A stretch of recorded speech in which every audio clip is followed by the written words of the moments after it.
I'm Aaron Lee. It's lonely, outerwear. It is family business. I love working with Wuxly. We're starting, I think, from like an outerwear, I think 5 years, 6 years ago.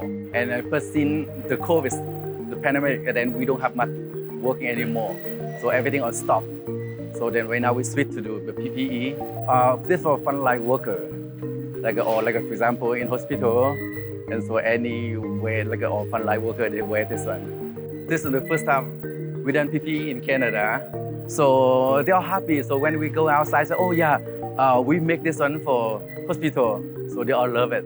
We bring a lot of work for a lot of employees in here, so it's good for us, for everyone in here got a job in Canada. So I hope in the future that government think about more, could put all the work in Canada, and then we still good, we still have to keep good relationship with Wuxly outerwear. So it is good, and then they give us opportunity to continue to work new stuff in here. Then yeah, it's my pleasure to work with them.